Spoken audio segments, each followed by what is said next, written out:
Welcome to Sports Memo. I am Kelly Stewart, joined by Teddy Covers. I'm excited. Primetime football is upon us, Teddy. This is going to be a really awesome Sunday night game. Currently over at Circa, one of the only places holding a Cowboys -2.5, -120 ticket, total 52. You know I love those primetime home dogs. I'm a sucker sometimes, but I'm not rushing to back the Rams just yet. This Rams defense has some weaknesses. Yes, I know they have a absolute powerhouse and Aaron Donald. That aside, their secondary makes me question things. Now we know that the general perception is the Rams are going to regress. Dallas, with this easy schedule, is expected to win 11 games. I am not as high on this Dallas Cowboys team as our buddy Vegas Runner, a.k.a. the Greek Gambler. Are you high on the Dallas Cowboys, and what do you think about this Sunday night game? So there's been a lot of offseason hype on Dallas. Maybe an inordinate amount of offseason hype on Dallas. And it's easy to fall in love with skill position talent. You know, that's what the media tends to fixate on. And the Cowboys are loaded with quality skill position talent. No question. Dallas should be able to put up points in bunches against just about everyone that they face, if things break right for them. Now, the offensive line is not as strong as it's been. They've already had injury problems and attrition problems on the offensive line. And for all the love for Dallas, I haven't seen a whole lot of people telling me how good this Cowboys secondary is going to be, because on paper it's not. And if there's one position that you don't want weakness in the modern NFL, one position you don't want weakness against a Sean McVay offense, it might well be your secondary. So there's a lot to like about this Dallas team. But again, a line to 10 wins mean you need to cash 11 wins. For Dallas needs to win 11 games for you to cash an overbet on the Cowboys this year. I'll be honest with you. The Cowboys under 10 wins was on my short list. I didn't bet it because their schedule is weak enough that I was afraid there'd be too many easy victories, and that is not a tough division. And their toughest competition, Philadelphia, just got a lot weaker during training camp. So I didn't bet it, but I'm not looking at Dallas as legit Super Bowl contender. I think they're a notch or two behind the best teams in the NFL.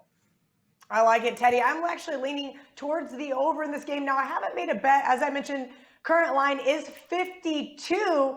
Sounds a little crazy, but I do think that Dallas offense is going to be better this year. I do think the Rams offense is going to be about the same as it was last year. I made this game 54. Am I missing something here, or do you lean towards the over as well?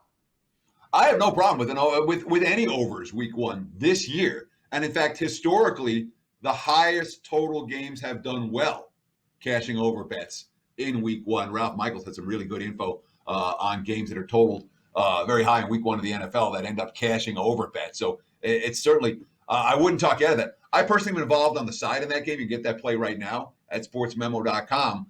But if I were playing the total, I would absolutely look at the over, but I don't love it. Here's the issue, okay? The Rams' major losses on the defensive side of the football. 5 guys who've been to Pro Bowls, all gone. Defensive coordinator Wade Phillips gone as well. And the knee-jerk reaction from everyone I talked to in the betting market is, oh, they lost this veteran. Oh, they lost that veteran. Oh, they lost Phillips. The defense has to stink this year. Problem is the defense stunk last year. Okay, it wasn't that good. And when you replace a bunch of big-name, high-priced veterans with that LA organization, you might be surprised at a defense that actually overachieves as opposed to underachieves from a year ago. Jalen Ramsey certainly has shut down corner. Yep. You know, he's a guy who could play. He just Aaron got Donald, paid this morning, $105 million. Yeah, exactly. And they're paying their guys, which from an organizational standpoint, it helps improve your roster chemistry. And Jared Goff, again, they're opening a new stadium in SoFi. Okay. Goff is a guy who, when you look at his splits, they don't blow you away home road. You know, he hasn't had this terrible track record on the road and a great track record at home. But Goff's a guy who I honestly think might be better playing without fans in the stands. You know, where he can hear and clearly get the communication from a pretty sharp coaching staff. I think that might help LA. And certainly from an offensive standpoint, you know, we could see big plays in bunches. Both these teams are going to take shots.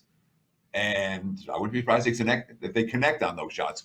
We've seen over money already. I expect to see more over money. If you like it, I bet it sooner rather than later. But it does make sense. No one at least in this video, would be surprised to see a Sunday Night Football shootout. All right, Teddy has released his legendary NFL season wins report.